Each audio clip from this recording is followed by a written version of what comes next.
त्यांना उदय, धन्यवाद या सगळ्या माहितीसाठी. थेट जाऊयात, देवेंद्र फडणवीस बोलतायत तिथे. पाहिजे, त्याला पाणी मिळाली पाहिजे, त्याला इलेक्ट्रिसिटी मिळाली पाहिजे, त्याला शिक्षण मिळालं पाहिजे, त्याला आरोग्य मिळालं पाहिजे. प्रत्येक मूलभूत गरज पूर्ण करण्याचं काम हे मोदीजींच्या माध्यमातून या ठिकाणी झालं. आणि हे सगळं होत असताना भारताला देखील ज्या प्रकारे त्यांनी शक्तिशाली केलं. कालच मी आकडेवारी पाहत होतो की आपले जे एक्सपोर्ट आहेत 12-13 साली आपण इम्पोर्ट खूप करायचो पण एक्सपोर्ट करण्याची ताकद नव्हती. $4 बिलियन एक्सपोर्ट आपण करत होतो. या वर्षी ते तेव्हाच्या $4 बिलियन वरनं या वर्षीचा आपला एक्सपोर्ट आहे $83 बिलियन. म्हणजे ही किती मोठी जंप आहे. आणि एक्सपोर्ट होतं म्हणजे निर्मिती होते, निर्मिती होते म्हणजे रोजगार तयार होतो, रोजगार तयार होतो म्हणजे सामान्य माणसाच्या हाताला काम मिळतं. त्यामुळे हे काही हवेत झालेले एक्सपोर्ट नाही आहे. या देशामध्ये एक इकोसिस्टीम तयार झाली, ज्या इकोसिस्टीमने सामान्य माणसाच्या हातालाही काम दिलं आणि देशामध्येही समृद्धी आणली. आज आपण पाहू शकतो जगाच्या पाठीवर कोरोना नंतर आणि विशेषतः रशिया युक्रेन वॉर सुरू झाल्यानंतर आज मोठा क्रायसिस तयार झालाय. प्रचंड मोठा क्रायसिस असा आहे की मोठ्या प्रमाणात जगभरामध्ये सगळ्या वस्तूंचे भाव वाढतायत. युरोप सारखे देश ज्यांच्याकडे भाववाढ हा कधी विषयच माहित नव्हता, अमेरिकेसारखा देश ज्यांना भाववाढ हा विषयच माहित नव्हता, आज त्या देशातही चर्चा कुठल्या गोष्टीची असेल तर ती भाववाढीची आहे. पण त्याच वेळी या संदर्भात ठोस उपाययोजना करणारा कुठला देश असेल तर तो भारत देश आहे. आज आपण पाहू शकतो एकीकडे ज्यावेळी भारतामध्ये आपल्या लक्षात आलं की आता या वॉरमुळे अनेक युरोपचे देश हे आता अखाती देशाकडनं पेट्रोल डिझेल घेतील म्हणजे ऑइल घेतील आणि त्याच्या किमती आसमानाला भिडायला लागल्या. तात्काळ आपण सांगितलं, रशियाने आपल्याला ऑफर दिली की आम्ही तुम्हाला स्वस्तात ऑइल द्यायला तयार आहोत. आपण सांगितलं आम्ही हे ऑइल घेणार आहोत. अनेक देशांनी आमच्यावर दबाव आणला की ऑइल तुम्ही कसं घेता, विशेषतः अमेरिकेने दबाव आणला. त्यावेळी आपल्या परराष्ट्र मंत्र्यांनी जे उत्तर दिलं त्यांनी सांगितलं, अरे तुमचे युरोपचे देश मिळून एका दिवसात जेवढं ऑइल वापरतात, पेट्रोल डिझेल वापरतात, तेवढं आम्हाला वर्षभराकरता पुरतं. तुम्ही जर तिथनं घेऊ शकता तर आम्ही का घेऊ शकत नाही. आमच्या देशाचा इंटरेस्ट महत्वाचा आहे. आम्ही का महागडं ऑइल त्या ठिकाणी घ्यायचं आणि आमच्या लोकांवर त्या ठिकाणी महागाई लादायची. त्यामुळे आम्ही ते ऑइल घेणार आणि अमेरिकेच्या आणि युरोपियन देशाच्या नाकावर टिचून भारताने स्वस्त ऑइल हे त्या ठिकाणून मिळवण्याचं काम केलं. अन्यथा आज आपण पेट्रोल डिझेलचे भाव वाढले म्हणून बोलतो, पण काय अवस्था झाली असती हे सांगता येत नाही. पण त्याच वेळी आंतरराष्ट्रीय बाजारपेठेमध्ये भाव वाढल्यानंतर देशामध्ये मोदीजींचं सरकार असं आहे की ज्यांनी 2 वेळा पेट्रोल डिझेलचे भाव कमी केले. आणि पेट्रोल डिझेलचे भाव कमी करताना केवळ एक्साईज कमी केला असं नाही, कारण एक्साईज जर कमी केला, एक्साईजचे जे पैसे मिळतात त्यातले 51% हे केंद्र सरकारला मिळतात, 49% हे राज्याला आपण पाठवतो, केंद्र जमा करते आणि राज्याला पाठवतो. त्यामुळे राज्याच्या हक्काचे पैसे नाही, तर जो रोड आणि इन्फ्रास्ट्रक्चर सेस आहे की जो केवळ सेस हा केंद्राचा आहे, त्यातनं थेट 10 रुपये हे केंद्र सरकारने कमी केले. आणि आपल्याला आश्चर्य वाटेल, या 2 वेळेला केंद्र सरकारने पेट्रोल डिझेलचे भाव कमी करण्याकरता जी काही कपात केली आहे त्याचं केंद्राला नुकसान किती आहे, 2,20,000 कोटी रुपये. 2,20,000 कोटी रुपयाचं नुकसान सहन करून सामान्य माणसाला पेट्रोल डिझेल कमी भावात मिळावं असा प्रयत्न या इंटरनॅशनल क्रायसिस मध्ये केला. आणि महाराष्ट्राचं सरकार, मी काल सांगितलं मे महिन्यामध्ये एप्रिल फुल आपल्याला बनवत आहे. याचं कारण महाराष्ट्रामध्ये आपण केवळ पेट्रोलवर टॅक्स लावतो असं नाही, पेट्रोल डिझेलचं जे डीलर कमिशन आहे त्याच्यावरही आपण टॅक्स लावतो. जो काही रोड आणि इन्फ्रास्ट्रक्चर सेस केंद्राला जातो त्याच्यावरही आपण टॅक्स लावतो, जो ऍग्रिकल्चर सेस जातो त्याच्यावरही आपण टॅक्स लावतो. आणि त्यामुळे साहजिकच केंद्राने 10 रुपयांनी टॅक्स कमी केल्याबरोबर ऑटोमॅटिकली 1.5 रुपयांनी आपल्या इथला टॅक्स कमी झाला. तर अनायसे पडो आणि दंडवत घडो अशा प्रकारे या सरकारने आम्ही टॅक्स कमी केला म्हणून सांगितलं. मी लगेच माहिती मागितली, दाखवा कुठे केलाय. मग मला फायनान्स विभाग आणि सगळ्या त्या विभागातून सांगितलं की नाही साहेब, निर्णय असा देता येत नाही. म्हटलं का नाही देता येत? म्हणलं ते ऑटोमॅटिक झालाय, ते काही आम्ही कमी वगैरे केलं नाहीये. आणि त्याचा इम्पॅक्ट किती आहे? समजा पकडला तरी प्रॉफिट मधनं लॉस आहे 2500 कोटीचा. 2,20,000 कोटी आणि 2,000 कोटी आपण हिशोब लावा. पण यामध्ये सगळ्यात महत्वाचं काय आहे? आता माझा सवाल आहे नाना पटोलेंना, माझा सवाल आहे अजित पवारांना आणि माझा सवाल आहे मुख्यमंत्री उद्धव ठाकरेंना. तुम्ही पेट्रोल डिझेलच्या किमतीवर रोज टाहो फोडताना. आता पेट्रोल डिझेलवर केंद्राचा टॅक्स आहे 19 रुपये आणि राज्याचा टॅक्स आहे 39 रुपये. 29 रुपये, 39 नहीं. हाँ, वो तो वापस जाएगा ही, वो राज्य को ही जाएगा. लेकिन महाराष्ट्र के इतिहास में पहली बार नेहमी असं व्हायचं की राज्याच्या टॅक्स पेक्षा केंद्राचा टॅक्स 1 रुपया जास्त असायचा. 1 रुपया किमान. आता पहिल्यांदा असं झालंय की राज्याचा टॅक्स 29 रुपये आणि केंद्राचा टॅक्स 19 रुपये. मग आता सांगा महागाई कोणामुळे? पेट्रोल डिझेलच्या वाढत्या किमतीला जबाबदार 19 रुपयाचा टॅक्स लावणारे की 29 रुपयाचा टॅक्स लावणारे? टॅक्स कमी करणारे की टॅक्स कायम ठेवणारे? पण यांना लाजच नाही वाटत हो. एवढे बेशर्म लोक मी पाहिले नाही. पुन्हा उद्यापासून टाहो फोडतील. केंद्र सरकारने महागाई वाढवली, केंद्र सरकारने पेट्रोल डिझेलचे भाव वाढवले. त्यामुळे माझा भारतीय जनता पक्षाच्या सगळ्या कार्यकर्त्यांना माझी विनंती आहे आणि अध्यक्षांना विनंती आहे की पेट्रोल डिझेलच्या भावावर आज जो काही या ठिकाणी महागाई आहे ती केवळ महाराष्ट्र सरकारमुळे आहे. आणि म्हणून या सरकारच्या विरुद्ध एल्गार पुकारला पाहिजे आणि पेट्रोल डिझेलचे टॅक्सेस आता या सरकारने कमी करावे म्हणून आपण आंदोलन केलं पाहिजे. या खोटारड्या लोकांना, लबाडांना आता उघडं पाडलं पाहिजे. ही माझी आपल्याला या निमित्ताने दादा विनंती आहे. आणि म्हणून पेट्रोल डिझेल असो, ज्या प्रकारे आंतरराष्ट्रीय व्यापार पेठेमुळे सिमेंटचे भाव वाढायला लागले, त्या ठिकाणी लोखंडाचे भाव वाढायला लागले, तात्काळ केंद्र सरकारने परवा त्याचाही निर्णय घेतला आणि तेही भाव कमी आणण्याचं काम हे केंद्र सरकारच्या वतीनं आज या ठिकाणी होताना आपण पाहतोय.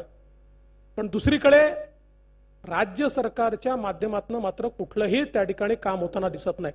आपण बघा, जवळजवळ गव्हाच्या एक्सपोर्ट मधला 25% एक्सपोर्ट हा युक्रेनचा आहे. आणि युद्धामुळे आंतरराष्ट्रीय बाजारपेठेत गव्हाची कमतरता होणार आणि मग सगळ्या देशातल्या गव्हाचे भाव वाढवून ते थेट मोठ्या देशांमध्ये जाणार. हे लक्षात आल्याबरोबर भारताने तात्काळ गव्हाच्या एक्सपोर्टला त्या ठिकाणी स्थगिती दिली. आणि आमच्या देशातला गहू आमच्या देशातल्या सामान्य माणसाकरता राखून ठेवला पाहिजे. तो अमेरिकेकरता, युरोप करता त्या ठिकाणी चढ्या भावानं जाऊ देता कामा नये. आणि त्याच वेळी आमच्याही देशामध्ये वाढीव हमी भावात गव्हाची खरेदी म्हणजे शेतकऱ्यांचंही नुकसान नाही आणि सामान्य माणसाचंही नुकसान नाही. अशा प्रकारे योग्य वेळी निर्णय घेणारं सरकार कुठलं असेल तर ते देशाचं मोदीजींचं सरकार आहे. आज आपण पाहू शकतो महाराष्ट्रामध्ये कांद्याचा प्रश्न निर्माण झालाय. आपल्या काळात कांद्याचा प्रश्न निर्माण झाला, तात्काळ आपण अनुदान दिलं. आज शेतकरी म्हणतो कांदा फेकून देणं परवडेल, पण त्या ठिकाणी आज विक्री करता गेलं तर भाव मिळत नाहीये. मग आता हे सरकार जे रोज केंद्राच्या नावानं ओरडतं, आता या सरकारची जबाबदारी नाहीये की या कांद्याच्या शेतकऱ्याला त्यांनी अनुदान दिलं पाहिजे, त्याला मदत केली पाहिजे. आज ऊसाचा प्रश्न निर्माण झालाय. केंद्र सरकारने FRPच्या संदर्भात इतके चांगले निर्णय घेतले. केंद्र सरकारने या ठिकाणी जी काही मिनिमम सपोर्ट प्राइस साखरेची आहे त्या संदर्भात अतिशय चांगले निर्णय घेतले. इथेनॉलच्या संदर्भातले निर्णय घेतले. पण या ठिकाणी अतिरिक्त ऊसाच्या संदर्भात राज्य सरकारची जबाबदारी असताना कुठलीच जबाबदारी पार पाडायची नाही. आणि म्हणून मी याकरता सांगतोय की मोदी सरकार आणि महाराष्ट्र सरकार यातला फरक आपल्याला लक्षात आला पाहिजे की एक विजन असलेले पंतप्रधान या देशाला लाभले तर या ठिकाणी नेमकं काय होऊ शकतं आणि ते आपण बघितलंय. आणि म्हणून या 8 वर्षाच्या कार्यकाळाच्या संदर्भात खरं म्हणजे मोदीजींनी आपल्याला नेहमी एकच गोष्ट सांगितली आहे की नो सेलिब्रेशन ओनली कम्युनिकेशन. हे जे काही आपण 1 ते 15 तारीख करतोय there is no celebration, there is only communication. आणि हे कम्युनिकेशन का, याचं कारण असं आहे की आजपर्यंतच्या सरकारमधल्या योजनांचं फेलियर काय होतं. दिल्लीला योजना बनायची, गल्लीतल्या माणसाला माहिती नसायची. There was no delivery system, there was no communication system. ही जी काही सामान्य माणसापर्यंत पोहोचणं आणि त्याला अवेअरनेस असणं या दोन्ही गोष्टी नव्हत्या. मोदीजींनी डिलिव्हरी सिस्टीम इतकी चोख तयार केली, सगळी ऑनलाईन तयार केली, डायरेक्ट बेनिफिटची तयार केली. त्यामुळे आता त्याच्यामध्ये गडबडच उरली नाही. मग आता गडबड कशात आहे, तर गडबड ही आहे की जर सामान्य माणसाला माहितीच नसेल की माझ्याकरता योजना काय तर त्या योजनेचा तो लाभ कसा घेईल. आणि म्हणून भारतीय जनता पार्टी हे एक असं सैन्य आहे की ज्या सैन्याला सरकार आणि सामान्य माणसामध्ये सेतूचं काम करायचं आहे. आणि म्हणून सामान्य माणसाकरता ज्या काही योजना तयार झाल्या आहेत त्या योजना त्याच्यापर्यंत पोहोचवण्याकरता कम्युनिकेशनचा हा भाग आहे. आम्ही लाभार्थी संमेलन जेव्हा घेतो त्यावेळी लाभार्थी संमेलन ही काही तुम्हाला आम्ही काय दिलं हे जतवून देण्याकरता नसतं. त्या संमेलनाच्या माध्यमातून जागृती होते. त्या संमेलनामध्ये जे लाभार्थी येतात ते इतर लाभार्थ्यांना सांगतात की आम्हाला मिळालंय, तुम्हालाही मिळू शकतं. ज्यावेळेस आपल्या मौल्यातनं त्या कार्यक्रमात जातात त्या सख्या मौल्याला माहिती असतं की मोदीजींच्या कार्यक्रमात किंवा मोदीजींनी जो लाभ दिलाय त्या कार्यक्रमामध्ये हे चालले आहेत, आपल्यालाही उद्या लाभही मिळू शकतो आणि कार्यक्रमातही जायला मिळू शकतं. अशा प्रकारची जनजागृती या लाभार्थी संमेलनाच्या माध्यमातून होते. आणि म्हणून एकीकडे अशा प्रकारच्या कम्युनिकेशनच्या योजना आपण करतो आणि दुसरीकडे भारतीय जनता पक्षाचा विस्तार शेवटच्या माणसापर्यंत करायचा असेल तर आमची ताकद तर वाढली आहे. पण अनेक वेळा आमची सवय काय असते, जे आमचे मजबूत बूथ आहेत तिथे आम्ही कन्सॉलिडेट करतो. केवळ ते कन्सॉलिडेशन करणं म्हणजे इलेक्शन जिंकण्याचं मेकॅनिझम आहे. पण मोदीजी म्हणतात भारतीय जनता पार्टी इलेक्शन जिंकण्याची मशिनरी नाही आहे. आम्ही एक जिवंत व्यवस्था आहोत की जी व्यवस्था सामान्य माणसाच्या जीवनात परिवर्तन करण्याकरता तयार केलेली आहे. आणि म्हणून जे आपल्या त्यांना कन्सॉलिडेट करायचंच आहे. पण समर्थ बूथ अभियानामध्ये जे आम्हाला मतं देत नाहीत त्यांच्यापर्यंत पोहोचायचं आहे. ज्यांच्याकडे अजूनही आमच्याबद्दल काही संभ्रम असेल त्या लोकांपर्यंत पोहोचून त्यांचं मनपरिवर्तन मतपरिवर्तन करायचं आहे आणि त्यांना देखील आपल्या पक्षाच्या मुख्य धारेत सामील करून घ्यायचं आहे. आणि मला असं वाटतं देशाच्या इतिहासामध्ये असा व्यापक कार्यक्रम कुठल्याही पक्षाने कधीच हाती घेतला नाही. काही पक्षांची अवस्था तर अशी आहे त्यांचे केवळ चिंतन बैठका होतात. आपल्याला माहिती आहे जयपूरला चिंतन बैठक झाली, उदयपूरला त्या उदयपूरच्या चिंतन बैठकीचं एका पत्रकाराने फार सुंदर वर्णन केलं. तो असं म्हणाला, त्याला विचारलं निचोड काय, निचोड काय, चिंतन बैठक का निचोड काय. तो म्हणाला operation successful, patient is dead. ही अवस्था आहे. चिंतन नहीं चिंता, चिंता बैठक. लेकिन वहां पर भी वो हुआ कि operation successful end patient is dead. त्यामुळे अशा या परिस्थितीमध्ये ज्यावेळी परिवारवादी पक्षांची अवस्था या देशाला न्याय देऊ शकत नाही, व्यवस्था परिवर्तन करू शकत नाही, अशा या सगळ्या परिस्थितीमध्ये हे जे काही सगळं अभियान आज आपण प्लॅन केलेलं आहे, सामान्य माणसाशी संपर्काचं हे अभियान आहे. भारतीय जनता पक्षाचा विस्तार हा बाय प्रॉडक्ट आहे. भारतीय जनता पक्षाला आशीर्वाद मिळणारच आहे, पण भारतीय जनता पक्षाला आशीर्वाद मिळण्याकरता आपण जात नाही आहे.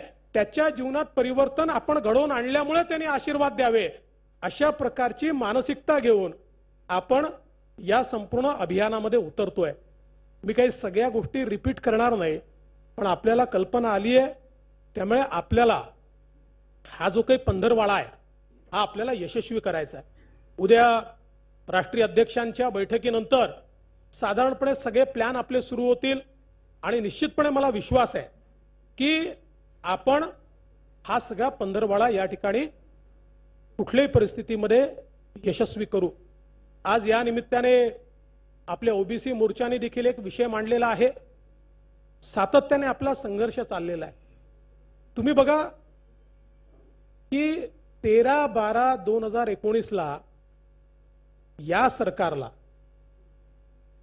आपल्या सर्वोच्च न्यायालयाने ट्रिपल टेस्ट सांगितलं. 13/12/2019 ते 4/3/2021 टाइमपास केला. टाइमपास काहीच केलं नाही. 8 वेळा तारखा घेतल्या आणि त्यामुळे रागाने सर्वोच्च न्यायालयाने आपल्या निर्णयात लिहून ठेवलाय की सरकारला काही करायचंच नाही आहे, त्यामुळे आता आम्ही तारीख देऊन काय करायची, आणि त्यांनी ओबीसी आरक्षण स्थगित केलं. त्यानंतरही आज तागायत हे इम्पिरिकल डेटा तयार करू शकले नाही.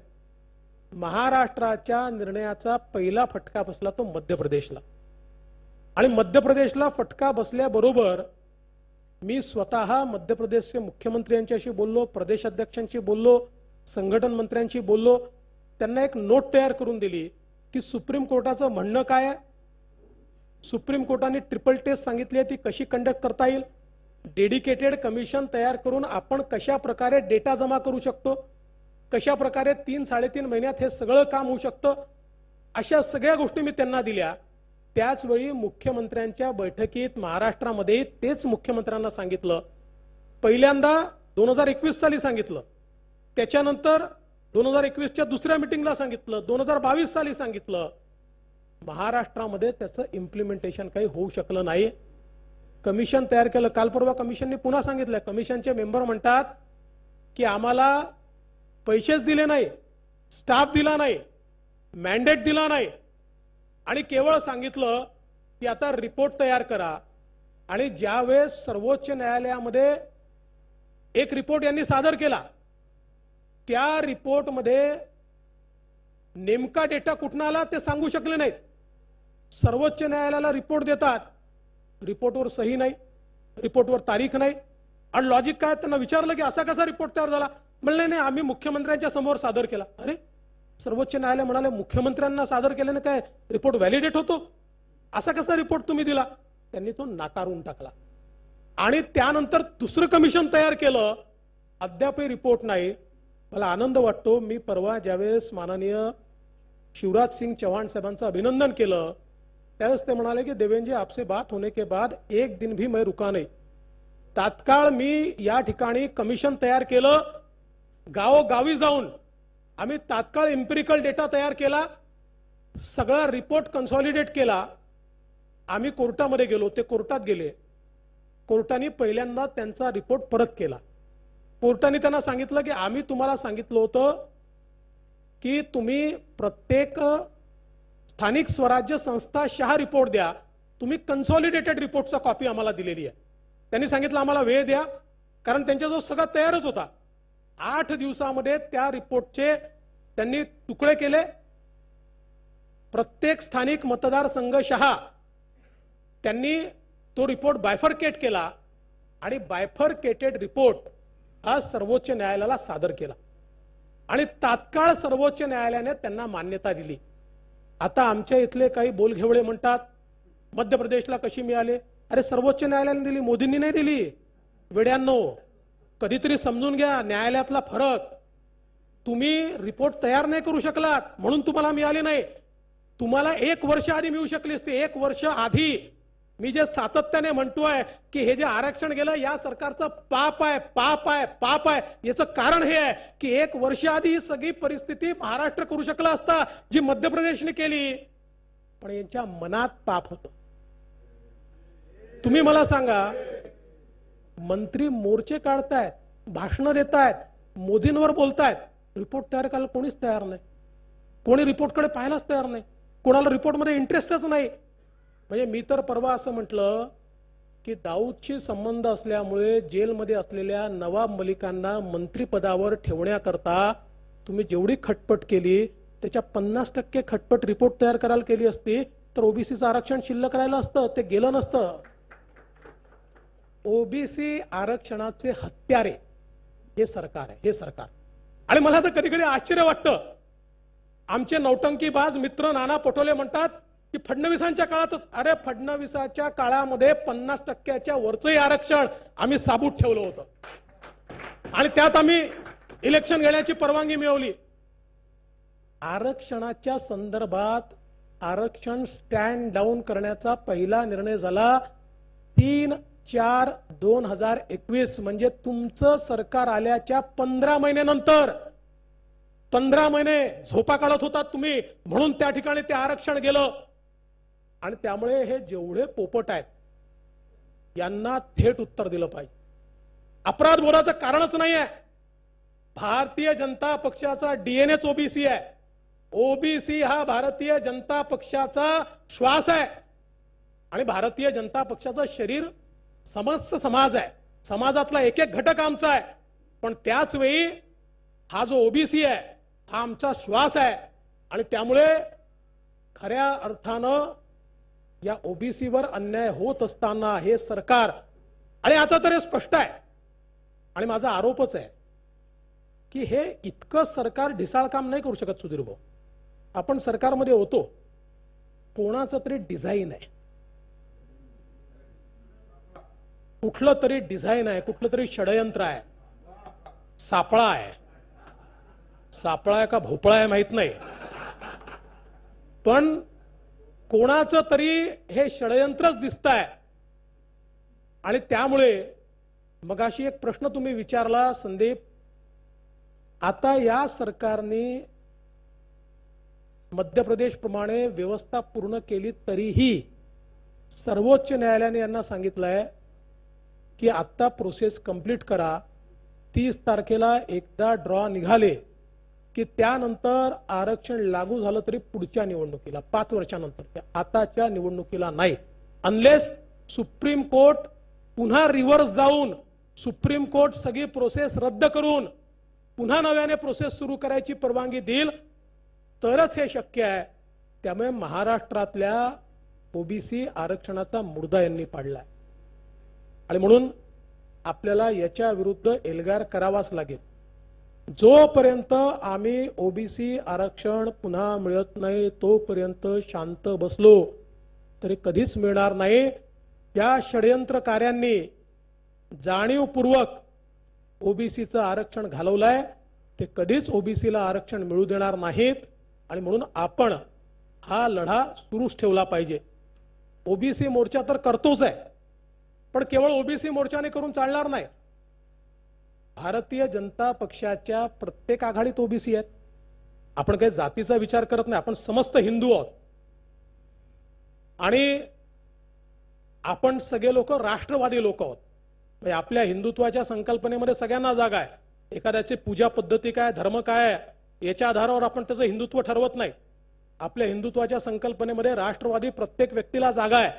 त्यामुळे आपण सगळे हिंदू आहोत. परंतु याच वेळी आपल्या पक्षाच्या प्रत्येक आघाडीत ओबीसी समाजाचे लोक आहेत. या सगळ्या लोकांनी एकत्रित येण्याची आवश्यकता आहे आणि जे ओबीसी नाहीत त्यांनीही समर्थनार्थ उतरलंच पाहिजे आणि हा न्याय मिळवून घेतला पाहिजे. या दृष्टीनं येत्या काळामध्ये आपण संघर्ष पेटवूया.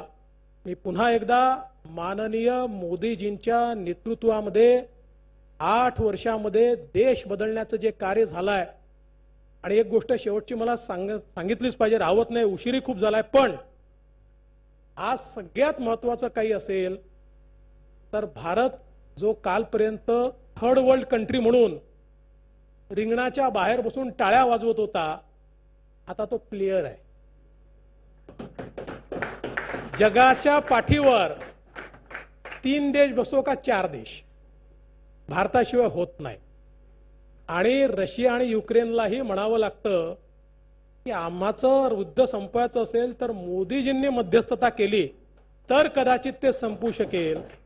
ही जी काही एक जागतिक अवस्था आज भारताला मोदीजींनी प्राप्त करून दिली आहे, असं एक ऋषितुल्य नेतृत्व भारतीय जनता पक्षाला मिळालेलं आहे. त्यांचं अभिनंदन करूया आणि पुन्हा एकदा कम्युनिकेशन करूया, एवढंच या ठिकाणी बोलतो आणि माझं बोलणं संपवतो. जय हिंद, जय महाराष्ट्र. बैठक संपली आहे. आपापल्या ठिकाणी जेवण करून घ्या. प्रदेश कार्य समितीच्या बैठकीमध्ये राज्याचे विरोधी पक्षनेते देवेंद्र फडणवीस बोलत होते आणि त्यांनी पुन्हा एकदा राज्य सरकारवरती, महाविकास आघाडी सरकारवरती घणाघात केला. यासोबतच वेळ झाली या बुलेटिनमध्ये आता इथेच थांबण्याची. यानंतरच्या बुलेटिनमध्ये तुम्ही पाहणार आहात आंतरराष्ट्रीय घडामोडी. आमचे विशेष बुलेटिन जगाच्या पाठीवर मध्ये माझी सहकारी रेणुका सोबत.